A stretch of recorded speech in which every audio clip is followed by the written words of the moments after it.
Friends, this is Piri Reis. I was born in 1470 in Gallipoli. I'm a great sailor and cartographer. My real name is Muhyiddin Piri. My father is Haji Mehmed from Karaman, one of the famous sailors of the time, and my uncle is Admiral Kemal Reis, who was one of the famous commanders of the Ottoman Empire in that period. I am the child of a sailor family.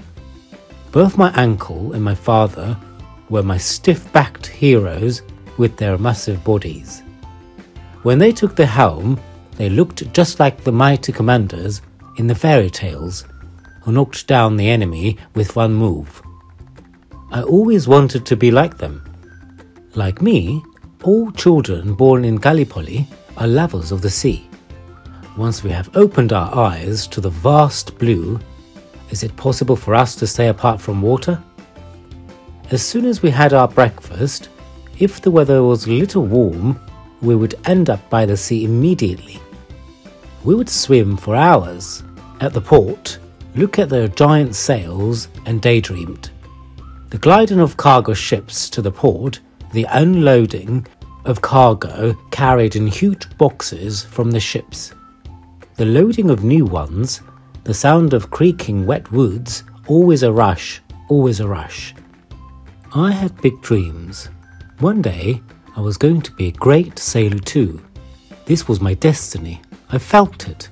From the age of 11, I joined all of my uncle's expeditions for nearly 14 years. We travelled all the islands, gulfs and ports of the Mediterranean.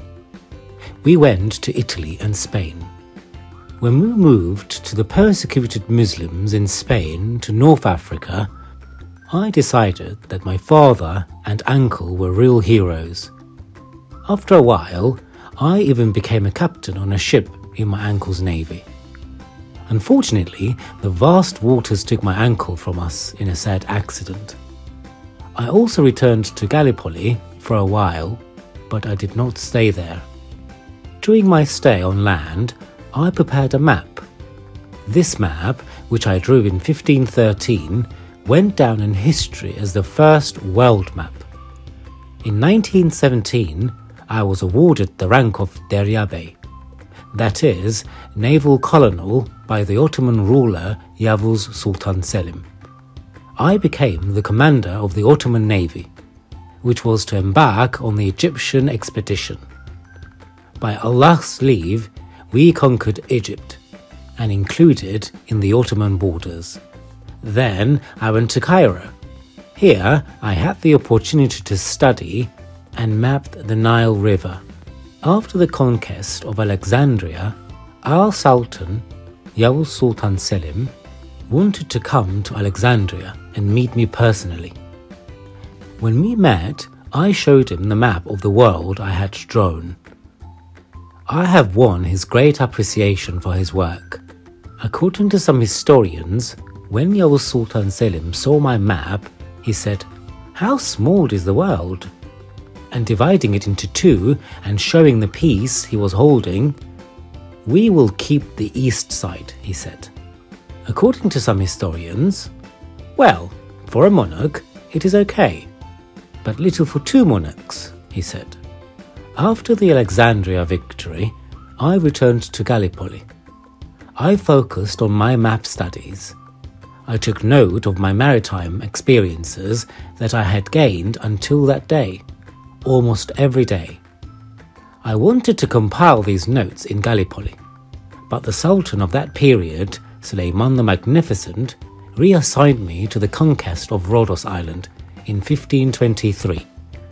In 1524, during the Egyptian expedition, I accompanied the Grand Vizier of the time, Pargal Ibrahim Pasha. On this occasion, I had the opportunity to get to know him better. He was also an Ottoman Pasha, who was passionate about the seas. When I showed him my notes on maritime, he was very impressed and advised me to compile them into a book. On the way back from the expedition, I collected my notes and put them into a book, and named my book as Kitab-i Bahriye.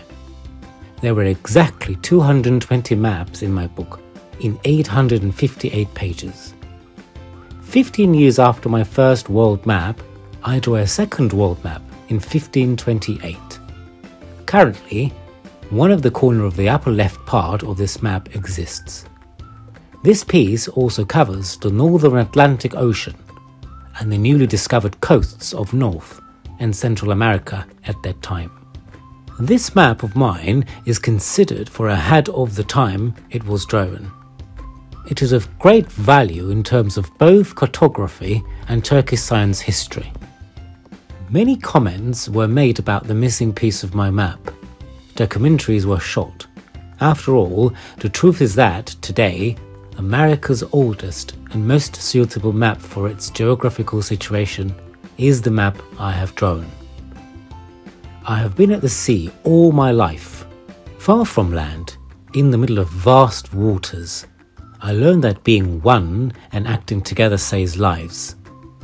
I will also tell you, friends, always be in solidarity and unity with your family and friends. One for all for one. Let the word be a perpetual oath between you and your loved ones. Research enhances knowledge. Information enhances freedom. Research a lot. Don't confine yourself to a single source.